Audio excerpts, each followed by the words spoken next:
Ici, Louis-José Hood. Ben quoi? Un couple a besoin d'avoir ses petits fantasmes. Tout le monde va.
Merci beaucoup tout le monde, bienvenue à Ici, Louis-José Hood, une émission qui nous fait prendre toute la mesure de notre évolution, parce qu'on y voit des choses qui aujourd'hui seraient des scandales, comme ici avec Pierre-Éliott Trudeau.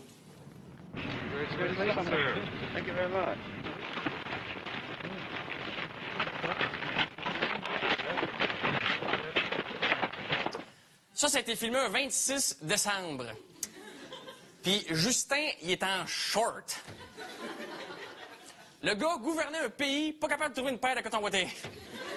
Aussi des images de l'époque où prendre ses précautions, ça voulait pas dire la même chose. Oh, Martin, Saint-Zénon, c'est loin, là. As-tu pris tes précautions? Maman. Prendre ses précautions dans aller au petit coin, tu sais. Aujourd'hui, ça ferait pas une super belle réputation au monde de Saint-Zénon de dire on s'en va à Saint-Zénon, as-tu pris tes précautions? Le journalisme a évolué. Tu sais, à l'époque, on prenait des risques, là. Comme ici, on va aller voir Jean-François Lépine, qui se fait tirer dans la jambe en Palestine en 1989. L'armée israélienne prétend que ce soldat qui a épaulé en notre direction et qui a tiré vers nous visait en fait des manifestants autour de nous. Mais la place était déserte lorsque la balle de caoutchouc m'a atteint la jambe. C'était la 3e fois qu'un journaliste était blessé par balle dans les territoires occupés. Sur le lit à côté, quelqu'un venait d'être atteint beaucoup plus gravement. Ça, c'est prendre des gros risques comme journaliste. On voit à côté un Palestinien aussi qui s'est fait atteindre. C'est moi où il me semble que c'est pas très Palestine comme bobette. C'est pas un sous-vêtement très bande de Gaza. C'est pas très menaçant comme G-string. Mais ça, moi, je suis un fantaisiste. J'ai des bobettes plus sérieuses que ça, là. Il y avait aussi des journalistes qui prenaient un peu moins de risques, comme un extrait qu'on voit ici avec Claude Jean de Virieux. Il veut gagner sa grève, c'est entendu, c'est normal. Moi aussi, je veux qu'il gagne. Je voudrais pas qu'il rentre même, qu'il devienne handicap, je voudrais pas. Ah, finalement, vous ne regrettez pas les sacrifices que ça vous impose? Non, je les regrette pas, mais c'est des durs sacrifices. Il fait la vaisselle chez la madame. Le pire, c'est qu'il essuie. Il essuie. Il fait comme la job facile. Prends des risques, attaque les chaudrons, lave un peu. Fin de la chorégraphie. Par contre, l'économiste Léopold Lauzon, lui, s'en est pris déjà aux grosses pétrolières. C'est une ressource qui est névralgique. C'est pas comme fabriquer des crottes de fromage biologique ou du poil de chameau synthétique. C'est névralgique pour un pays. Monsieur Latreille, oui, ça rentre pas... Ça peut... Monsieur oui. Lauzon, c'est malheureusement... Vous riez de moi. Non, non, je ris pas de vous. Vous riez de moi. Non, non, pas du tout. Je vous remercie beaucoup de nous avoir accordé. Je vais dire à ma mère.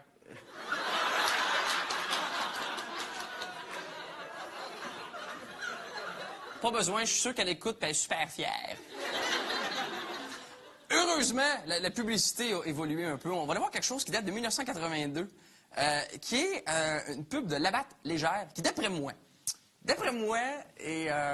c'est mince, là, c'est subtil, c'est simili-subliminal, mais sûrement, en tout cas, d'après moi, une publicité qui s'adresse à une clientèle gay. Très rare pour une pub de bière. D'abord, Labatt Légère, donc les gens qui surveillent les calories. Aucune fille dans une pub de bière, ce qui est très, très, très, très rare. Aucune fille dans la pub. Et encore là, d'après moi, un peu par en arrière, un peu sournois, mais qui s'adresse à nos amis gays.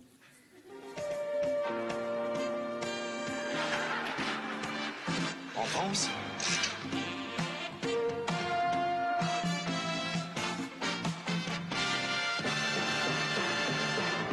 C'est maintenant le temps de savourer une bonne labatte légère pour son goût robuste mais léger, comme on aime, quand on vient de donner le maximum. Puis, quand est-ce que vous êtes encore d'aujourd'hui? Pour tout de suite, une bonne légère, ça se prend bien. Moi, en fait, ce que je trouve le plus gai là-dedans, c'est le petit bras de vitesse, de 10 vitesses, tu sais.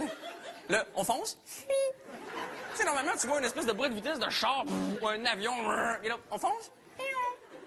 On va en avoir une autre maintenant de vélo Kilico. Une spécialité Kilico, le tricycle pour adultes avec panier arrière pour vos emplettes, vous est offert en 3 modèles. Taille courte, taille élancée. Taille élancée. Y a-tu quelqu'un qui voit quelque chose d'élancé dans cette image-là? On voit même plus le bicycle. On poursuit avec Beauvais. Très grande, vous trouverez tout ce qu'il vous faut à un seul et même endroit. Chez Beauvais, 4475 Est Boulevard Métropolitain, à la sortie Vio. Y a-tu de quoi de plus épeurant avec des mannequins qui ont l'air vivants, tabarnane? Oui, un mannequin semi-chauve. C'est chiant pour le mannequin. Tu sais, c'est un mannequin. Tu le fabriques. T'as le choix. Invente pas une calvitie pour le fun. Un mannequin avec une moustache. Ça veut dire que, quelque part, il y a longtemps, à la question « Puis ta journée, qu'est-ce que t'as fait aujourd'hui? » Il y a quelqu'un qui a répondu « Pose une moustache à un mannequin. » Ah ouais? Moi, je me suis fait tirer dans la jambe en Palestine. Ça te dérange-tu si je fais juste essuyer la vaisselle? On revient tantôt, tout le monde. Soyez là, s'il vous plaît.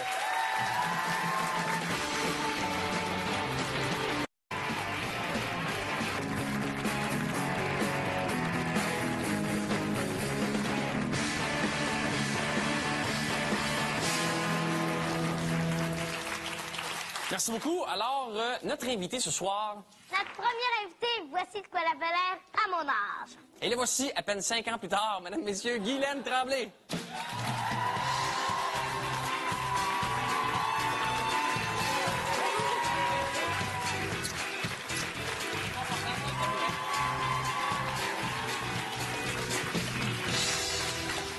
Bonsoir, Guylaine. Je dois mentionner, bravo, tenue tout à fait croustillante. Merci, c'est gentil. La ceinture, ça a l'air d'une jeune friandise. Ben, c'est un compliment, là, tu sais, sucré. Merci beaucoup, c'est gentil. Non, je suis contente parce que mes enfants ont trouvé ça bien laid. Hein? Oui, ils m'ont dit, ah, tu vas avec ça. Tu m'en remontes le moral. Donc, Guylaine, oui. tu es finissante du conservatoire 1984. Oui. Sur ton CV, le premier contrat de théâtre. Le premier? Le premier, le plus vieux, la même année. Monogamie? Oh, bonne réponse! Yeah! Tu gagnes un temps de roulotte. Non, c'est très à la mode en 84. Si tu permets, on va en savourer un extrait. C'est vrai? Absolument. Qu'est-ce que t'aimes de chacun de nous? Qu'est-ce que t'aimes de Daniel, par exemple? Ben j'aime sa peau, sa douceur, sa bonne humeur. On dirait que tu parles d'un savon. Mais je sais-tu au juste que j'aime de toi? Excusez. Comment ça se fait? C'est une pièce de théâtre, vous avez des extraits? Mais c'est marqué télé-théâtre. C'est quoi, vous jouez pour les caméras? Je l'ai pas su, moi, c'est un télé-théâtre.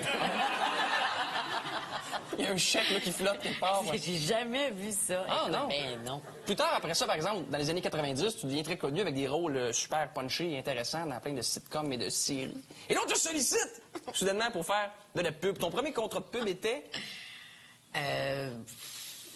Firefly. Oh, bonne réponse! Tu gagnes un barbecue.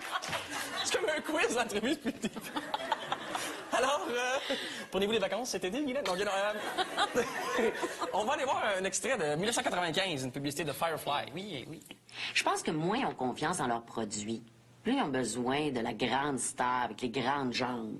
Mais ceux qui croient vraiment en leur auto, ils ont juste besoin d'une petite star. Mais avec une grande intelligence. La nouvelle Firefly redessinée. Tout ce qu'il vous faut pour 9 995 $. C'est pas pire. C'était une très bonne pub. C'est Jean-François Pouliot qui faisait ça. Et c'était très bien, très, très attachant. L'année 95 est presque égale au prix. C'est... fait semblant de nager. Le succès arrive très fort dans ta vie et t'as l'air d'être quelqu'un d'assez à l'aise quand même avec la vie publique, avec le public comme tel. T'as l'air d'une fille assez naturelle et heureuse. Est-ce le cas, Guylaine? Oui, José. Bonne réponse! La tarte roulante, le barbecue. Oui, puis là, c'était un witty turn. Ah, d'accord. Un coupe-bordure. On va voir un extrait d'une entrevue plus sérieuse que celle-ci. Je fais ce que je peux. C'est un extrait de l'émission Entrée des artistes. Ah, d'accord. Je suis pas le genre de personne qui sont obligées de se maquiller pour aller chercher son pain ou son journal au dépanneur. Tu sais, je me dis, les gens, ils savent très bien qu'on est maquillé pas à la télé. Ben oui. Donc, t'es pas quelqu'un qui se maquille nécessairement pour aller faire la commande? Non, puis je vais t'expliquer pourquoi, parce que je me maquille mal. Fait que, moi, je considère que quand tu te maquilles mal, t'es aussi bien d'y aller ben mollo. Petit gloss, puis, tu sais, ça fait... Parce que sinon, les mauvais maquillages, là, ça fait mal. Maintenant, on va aller vérifier si tu dis vrai. OK. OK? Savais-tu, Guylaine, que tu as déjà été filmée par l'équipe de l'émission Découverte? Découverte? Oui.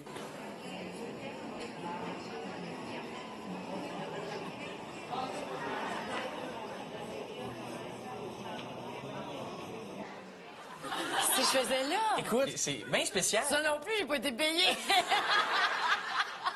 C'est ce qu'on appelle un rush, un outtake, une prise. Je pense que les gens de Découverte devaient filmer un reportage en temps des fêtes dans un centre d'achat.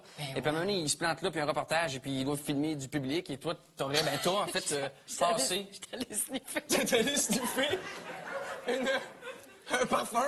C'est vrai qu'on regarde toujours dans les airs, hein, quand tu sais. Oui. Ah oui, coconut.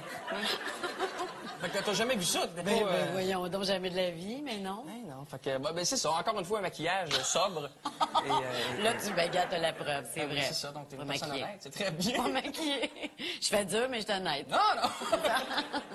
Ça serait un beau slogan. Je fais dur, mais je suis honnête. C'est un one-man show. Je fais dur, mais je suis honnête. Te souviens-tu de ton passage au talk show Les Couches Tôt? Qui était... Tu sais, les deux jeunes animateurs à l'époque... oui, le petit gars et la petite fille. Oui, qui sont maintenant le grand gars et la grande fille. Te rappelles-tu du... À l'époque, ils étaient petits. Et tu avais participé à l'émission comme invité à l'époque de La Petite Vie. OK, ouais. Et on t'a posé une question sur tes chums dans La Petite Vie. Et là, vous parliez de T-Bone. Oui, c'était Robert Gravel qui faisait ça. Oui, absolument. J'ai vraiment été en amour avec. Mais ça marche jamais avec ses chums, qu'est-ce que tu veux. Ça marche pas. Elle va en avoir d'autres, probablement. Peut-être qu'un jour, elle va rencontrer. C'est bon. Le beau Marco, qu'est-ce que tu veux, parce qu'il est tellement beau, il n'y a pas juste moi qui cours après. Ça se mange, ça. Ah ouais.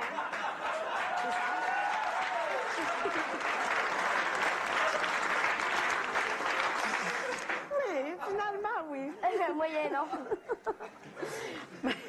Méchant, non, oui. Oui, méchant, non, mais ça. C'est assez touché, là. Ben, qu'est-ce que tu voulais dire? Ben, c'est ça. C'est ça. Ça en est très bien sorti. J'avoue, j'ai vu ça. Moi, j'ai tellement fait comme... Oui! Les enfants auraient pleuré, là. Toute mon admiration. Écoute, ça, je m'en souvenais pas. C'est assez délicieux, ça. T'as l'air quand même assez bonne en impro. T'as fait de l'impro. T'as été de la LNI de 87 à 93. Ouais.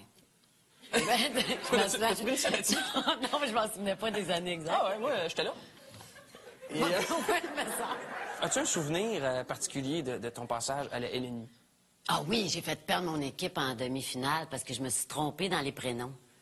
Je pense que la fille, elle s'appelait Angéline, puis je l'appelais Angélique, puis on avait déjà 2 pénalités d'accumuler. Fait que dans ce temps-là, quand tu avais une 3e pénalité, le point allait à l'autre équipe. Ah, j'espère que c'est ça que tu vas montrer, sinon je l'ai dit à tout le monde pareil, là. Non, c'est pas ça par toi. C'est pas ça! Non, c'est ça. C'est ça.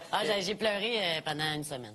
Bon, voilà. Donc, écoute, est-ce que tu as déjà revu cet extrait-là? Non, jamais. Ça fait déjà 20 ans. Oh donc, my pour God. toi, voici, Guylaine était à gauche de l'écran dans l'équipe des Noirs. Et Oh, mon Dieu. Je reviens. Oui, sœur Angélique. Vérifiez. Fin du match.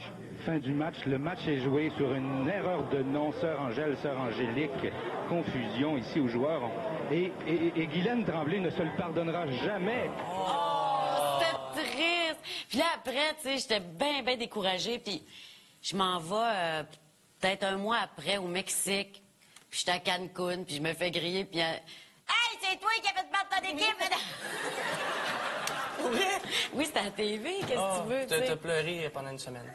Ben, sur le coup, oui, j'ai trouvé ça tough, mais j'ai rejoué tout de suite l'année d'après, comme un accident d'auto, là. Tu sais, faut que tu rembarques, là, moi, j'ai joué. Mais Robert Gravel, il a dit que c'était un des plus beaux moments de l'ennemi. Oui, c'est super joyeux. Ben, parce que t'as entendu ça au Spectrum, c'était plein de monde. Puis là, tout à coup, c'est devenu comme hyper silencieux, parce que personne ne comprenait vraiment ce qui se passait. C'est la première fois que j'en vois ça. Ben écoute, merci beaucoup d'être venu revivre ça Ça avec m'a nous. fait Et très plaisir. Tu peux pleurer sur mon épaule parce qu'on va se ça avec une chanson triste de vrai. Véronique Béliveau et un autre chanteur qui a le pire accent anglais de l'histoire de l'humanité. Donc, merci beaucoup tout le monde d'être venu. Merci à la maison et merci beaucoup, Guylaine. C'était très agréable. Bonne semaine!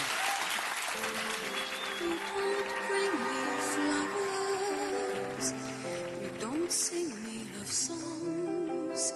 You hardly talk to me anymore when I come through the door at the end of the day.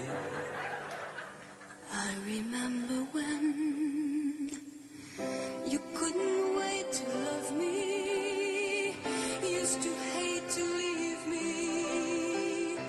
Now I've done loving me late at night when it's good for you, babe, and you're feeling alright. Well, you just roll over and die.